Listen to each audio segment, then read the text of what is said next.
Setiap orang memiliki pilihan. Pilihan untuk menjadi baik ataupun menjadi jahat. Pilihan untuk hidup sehat ataupun sebaliknya. Kalau kata Bang Hawriyun, setiap pilihan itu mempunyai risiko, jahat ataupun baik. Karena itu adalah sebuah pilihan, maka otomatis itu adalah sebuah keputusan. Al-misal, seorang pemuda yang diberi pilihan mengonsumsi buah atau junk food, maka ia akan memikirkan risiko dari kedua pilihan tersebut. Kemudian, ia mengambil keputusan sesuai kehendaknya. Sama seperti Islam, la ikraha fiddin, tidak ada paksaan dalam memeluk agama Islam. Ini adalah pilihan, mau kalian memeluk agama Islam ataupun tidak. Yang penting Allah udah ngasih tahu nih, ada surga, ada neraka, ada amal, ada dosa. Setiap perbuatan akan didapat balasannya. Tinggal kitanya mau percaya ataupun enggak. Salah satu contohnya adalah ketika Islam menaklukkan kota-kota. Saat itu mereka tidak serta-merta menyuruh masyarakatnya untuk memeluk agama Islam, melainkan diberi 3 pilihan. Yang pertama, memeluk agama Islam.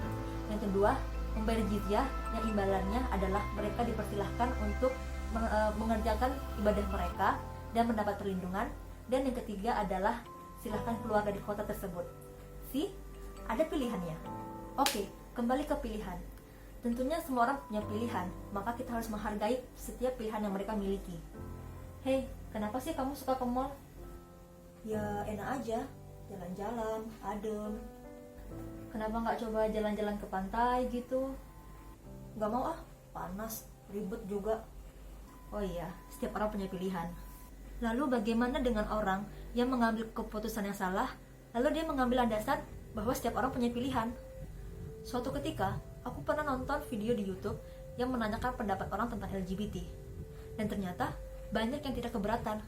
Bahkan ada orang yang keberatan, tapi hanya sebatas pribadi dia saja. Jika orang lain, itu bukan masalah bagi dia. Ini masalahnya, dan tanpa kita sadari, kita pun sering melakukannya. Kenapa nggak sholat? Udah azan itu. Iya, bentar. Kan isya waktunya panjang.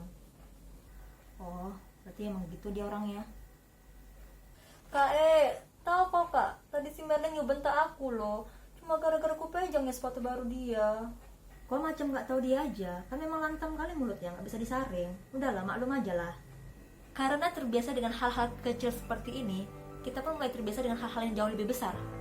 Sejenak, mari kita lupakan dulu masalah budaya seperti, ya kalau di barat sana kan udah biasa ya nonton film ada adegan seksnya.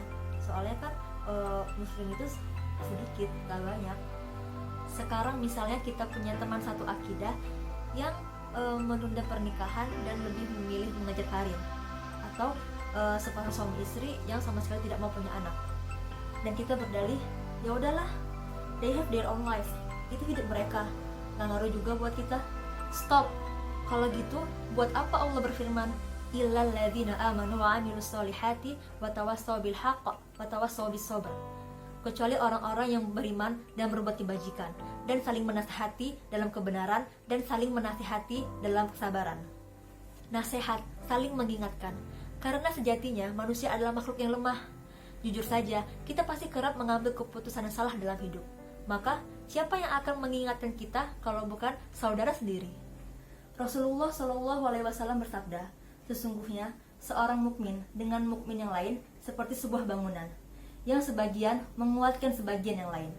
Dan kemudian Nabi menggabungkan semua jarinya. Hadis riwayat Bukhari.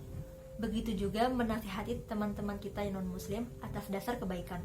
Bukan berarti kita tidak peduli kepada mereka. Misalnya aja, kita punya teman yang hobi minum-minum. Nah, kita bisa menasihatinya dengan mengatakan, itu tidak sehat, itu berbahaya bagi kesehatan, dan lain-lain. Ibnu Katsir rahimahullah berkata, Allah tidak melarang kalian berbuat baik kepada non-muslim yang tidak memerangi kalian, seperti berbuat baik kepada para wanita dan orang lemah di antara mereka. Berbuat baik dan adillah karena Allah menyukai orang-orang yang berbuat adil.